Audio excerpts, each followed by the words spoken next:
The North American coffee map has been redrawn. For decades, the U.S. was the coffee giant, but as of early 2026, Canada has emerged as the continent's new coffee hub. This shift wasn't luck, it was the result of trade policy changes and Canada's strategic response. As U.S. trade barriers disrupted supply chains, Canadian companies seized the moment, expanding their reach and influence deep into the U.S. market. Canada is now both a top importer of green coffee beans and a leading supplier of roasted coffee to the U.S. The implications are huge, from the price of a latte in Chicago to the strategies of roasters in Toronto. Canada's rise is a story of resilience, agility, and a coffee culture ready for its moment. A tariff in Washington can now send ripples from Miami to Ontario, but Canada stands at the center of this new coffee universe. The world is watching as Canada leads North America's coffee future. The shakeup began in 2024, when the U.S. imposed a 35% tariff on Canadian coffee imports, disrupting a deeply integrated trade. The U.S. then expanded tariffs, 50% on Brazilian soluble coffee, and 10-20% on imports from Vietnam, Indonesia, and Colombia. These moves sent U.S. coffee prices soaring and supply chains into chaos. Meanwhile, Canada kept its trade doors open, quickly becoming the preferred gateway for global coffee exporters.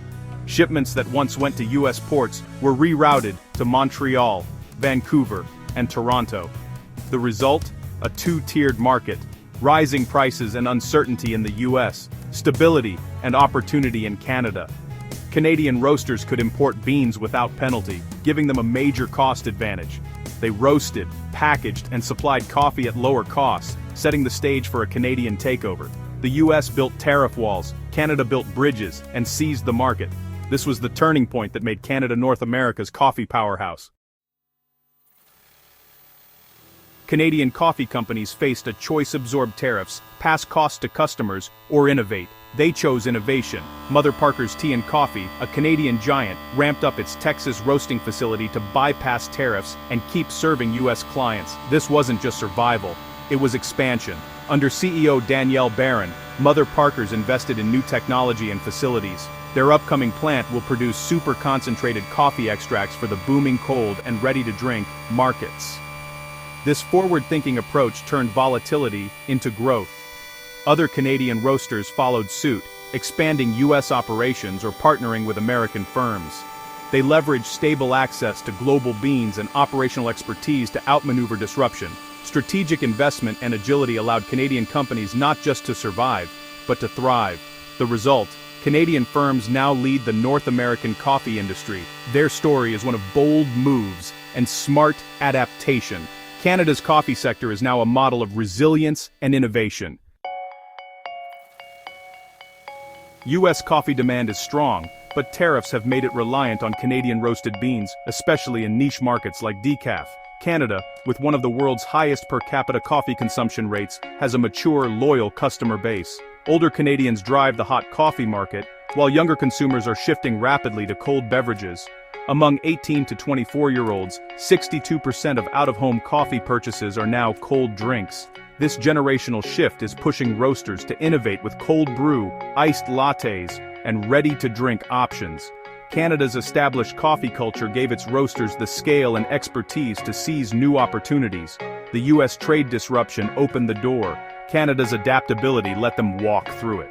Companies that cater to both traditional and emerging tastes are poised to dominate. The numbers tell a story of tradition meeting transformation. Canada is now leading North America's coffee evolution.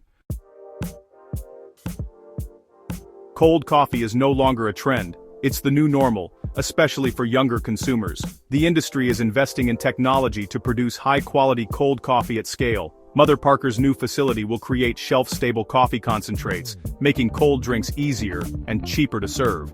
Alongside cold coffee, private label brands are booming as consumers seek value.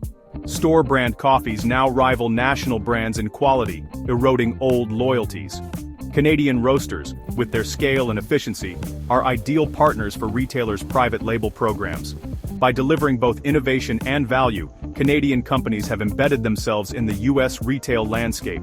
The future belongs to those who can offer exciting new formats and unbeatable value. Canada is setting the pace for North America's next coffee wave. Canada's coffee leadership is built on culture, quality, and resilience. A discerning domestic market fostered a competitive, innovative roasting industry. When tariffs hit, Canadian companies responded with strategy and investment, not retreat. They shifted production, expanded in the U.S., and doubled down on innovation. Their dual focus, serving loyal hot coffee drinkers and the new cold coffee generation, captured a broad market. Today, Canada is the continent's coffee hub, a center for roasting, innovation, and trade.